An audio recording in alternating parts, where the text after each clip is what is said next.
Biology का lesson चौथा है उत्सर्जन। आज हम लोग शुरू कर रहे हैं। पहला क्वेश्चन, उत्सर्जन किसे कहते हैं? जीवों के शरीर से उपपचयी क्रिया के फलस्वरूप उत्पन्न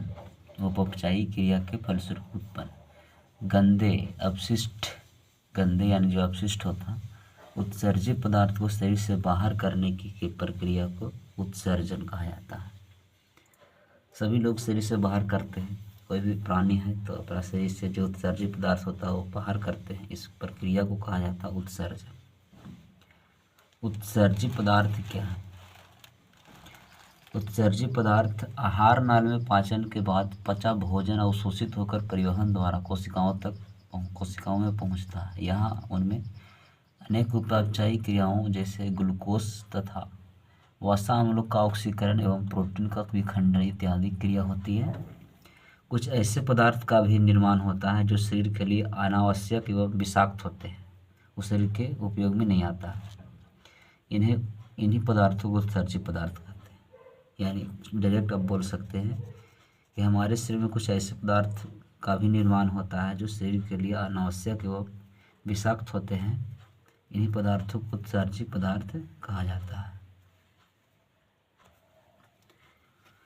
उत्सर्जी अंग किसे कहते हैं? जटिल बहुकोशिकीय जंतुओं में अपशिष्ट पदार्थों को शरीर से बाहर निकालने के लिए विशेष रचनाएं पाई जाती हैं। जटिल बहुकोशिकाओं में जंतुओं में अपशिष्ट पदार्थों को, बेकार पदार्थों को शरीर से बाहर निकालने के लिए विशेष रचनाएं पाई जाती है, जिन्हें उत्सर्जी अंग कहा जाता है। कुछ विशेष प्राणी होते हैं जिसमें विशेष रूप से रचनाएं पाई जाती हैं, जैसे निम्न श्रेणी के जंतुओं जैसे प्रोटोजोआ, अमीबा में विशेष उत्सर्जी अंग नहीं होते। वो किसी भी भाग से अपना भोजन को उत्सर्जित कर सकते हैं। पचे भोजन पदार्थ उत्सर्जी अंग नहीं होते हैं। अमीबा में कार्बन डाइऑक्साइड तथा नाइट्रोजनी पदार्थों में मनुष्य में मुख्य रूप से अमोनिया जैसे उत्सर्जित पदार्थ बनते हैं। ऐसे उत्सर्जित पदार्थ शरीर की सतह यानी प्लाज्मा लेमा से विसरण के द्वारा बाहर निकलते हैं। तो ये इसमें विसरण के द्वारा बाहर निकलता है। अमीबा में जो भोजन है यानी विषाक्त जो है विसरण के द्वारा बाहर निकलता है। उत्सर्जित पदार्थ किसके द्वारा? तो विसरण के द्वारा। और एक अमोनिया जैसे उत्सर्जित पदार्थ बनता है। ये भी आपको लाइन दिमाग में रखना। आप कौन जैसा अमोनिया ऑब्जेक्टिव में आएगा। और विसरण के द्वारा जो है विषाक्त पदार्थ उत्सर्जित पदार्थ निकलता है। उत्सर्जित पदार्थ एक है अमोनिया। मनुष्य के पाचन उत्सर्जन तंत्र या मूल या इसको कह सकते हैं मूत्र तंत्र का जो है नामांकित चित्र बनाना। मनुष्य के उत्सर्जन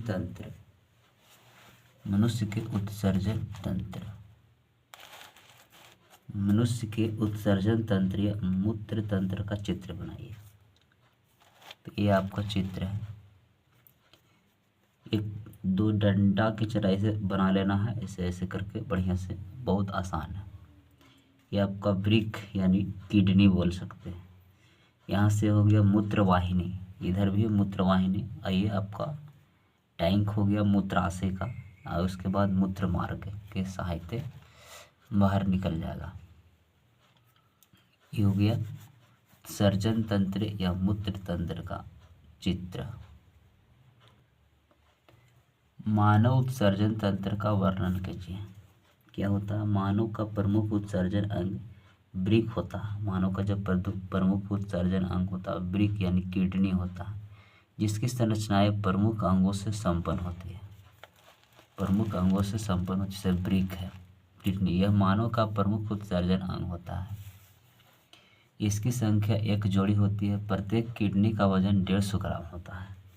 यह कमर के पीछे मेरुदंड के अगल बगल में स्थित होता है। इसकी बनावट सेम के बीज के जैसा होता है। किडनी के ऊपर वाले भाग को कार्टेक्स कहा जाता है। किडनी के ऊपर वाले भाग को क्या कहते हैं? कार्टेक्स। मूत्रवाहिनी, वृक्क के पेलिवल्स भाग से निकलने वाली वाहिनी को मूत्रवाहिनी कहते हैं, जो मूत्राशय में जाकर खुलता है। मूत्र मार्ग जो है, मूत्र मार्ग, मूत्र जिस मार्ग से निकलता है उसे मूत्र मार्ग कहा जाता है। जिस मार्ग से निकलता है उसे मूत्र।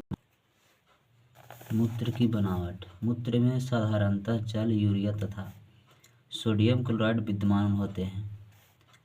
अगर एक मनुष्य 24 घंटे में 80 से 100 ग्राम प्रोटीन आहार के रूप में लेता है तो उसके मूत्र की प्रतिशत मात्रा निम्नलिखित होगी। कितना होगा? जल 96% होगा एवं ठोस सॉलिड 4%, जिसमें यूरिया 2% होता है। यूरिक अम्ल, रक्त में इसकी सामान्य मात्रा 2 mg से 3 mg प्रत्येक 100 ml रक्त में होती है। 2 मिलीग्राम से 3 मिलीग्राम प्रत्येक 100 mg प्रत्येक 100 ml रक्त में होती है। प्रतिदिन करीब 1.5 से 2 ग्राम यूरिक अम्ल मूत्र के साथ उत्सर्जित होता है। मूत्र का पीला रंग जो होता है, इसमें स्थित रंजक यूरोक्रोम के कारण होता है। मूत्र का पीला रंग किसके कारण? यूरोक्रोम के कारण होता है। डायलिसिस मशीन क्या है?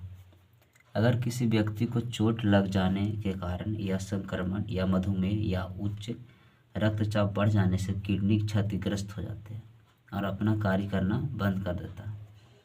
इसके कारण शरीर के अंदर जहरीला पदार्थ की मात्रा बढ़ जाती है, जिससे रोगी की मृत्यु भी हो सकती है। अतः इसके निष्कासन या निवारण के लिए जिस मशीन का प्रयोग किया जाता है उसे डायलिसिस मशीन कहा जाता है। ये डायलिसिस मशीन जो है किडनी के जैसा व्यवहार करता है। वृक्क की रचनात्मक एवं क्रियात्मक इकाई को नेफ्रॉन कहा जाता है।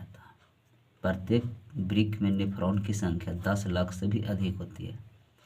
नेफ्रॉन की संरचना प्याले की आकृति का होता है, जिसे बोमैन संपुट कहा जाता है। प्याले के आकार का होता है। बोमैन संपुट में रुधिर कोशिकाओं का जाल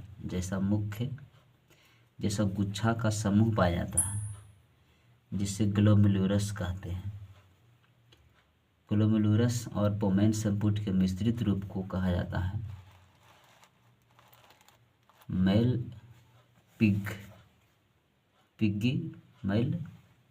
पिगियन संपुट कहा जाता है। सभी नेफ्रॉन के मैलपिगियन संपुट वृक्क के कार्टेक्स भाग में शामिल होते हैं।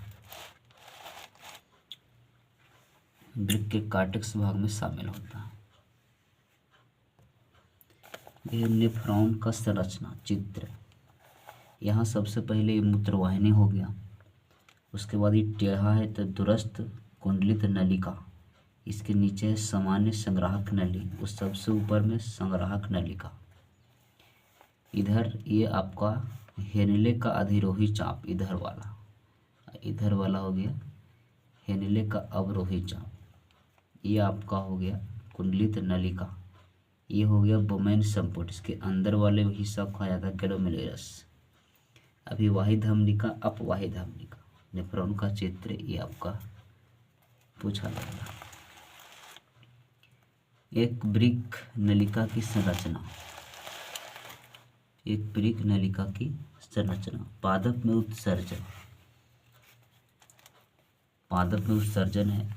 जंतुओं की नलिका में पौधों में उत्सर्जन के लिए विशिष्ट अंग नहीं पाए जाते हैं। श्वसन क्रिया के निष्कासित CO2 गैस एवं प्रकाश संश्लेषण से निष्कासित ऑक्सीजन गैस विसरण क्रिया द्वारा पत्तियों के रंध्रों एवं अन्य भागों में अवशोषित वातरंध्र के द्वारा उत्सर्जित होती है। वाष्पोत्सर्जन से निकलने वाला जल मुख्यतः रंध्रों द्वारा पौधों के अन्य भागों से निष्कासित होता रहता है। पौधे एवं उत्सर्जित पदार्थों को अपनी पत्तियों एवं छाल में भी संचित करते हैं। पत्तियों के गिरने एवं छाल के अलगाव से भी उत्सर्जित पदार्थों का निष्कासन होता है। कुछ पदार्थ उत्सर्जित पदार्थ और कोशिकीय रिक्तियों में जमा रहते हैं, जैसे टेनिन हो गया, रेजिन हो गया, गोंद हो गया आदि उत्सर्जित पदार्थों का निर्माण होता है। टेनिन वृक्षों के छाल में होता है। आपको ऑब्जेक्टिव देगा, टेनिन किस में होता है? वृक्ष के छाल में। रेजिन एवं गोंद पुराने जाइलम में संचित रहता है। कुछ पौधों में उत्सर्जित पदार्थ गाढ़े दूध या तरल के रूप में संचित रहता है, जिसे लैक्टेक्स कहते हैं। अगर आप पीपल या बरगद या पीला कनेर की एक ताजी पत्ती को तोड़ें तो आपको उजला दूधिया एवं गाढ़ा लेटेक्स निकला दिखाई पड़ेगा। बबूल के पौधों में गोंद उत्सर्जित पदार्थ के रूप में पाया जाता है। गोंद, बबूल के पौधों में क्या पाया जाता है? गोंद उत्सर्जित पदार्थ के रूप में पाया जाता है। चीड़ में रेजिन एक सामान्य उत्सर्जित पदार्थ है। चीड़ में पाया जाता है रेजिन। जलीय पौधे उत्सर्जित पदार्थों को विसरण द्वारा सीधे जल में निष्कासित करते हैं। जलीय पौधा जो होता है उत्सर्जित पदार्थों को विसरण द्वारा सीधे जल में उत्सर्जित निष्कासित करते हैं, जबकि स्थलीय पौधे कुछ उत्सर्जित पदार्थों को अपने आसपास की मृदा में निष्कासित कर देते हैं। मृदा यानी मिट्टी में।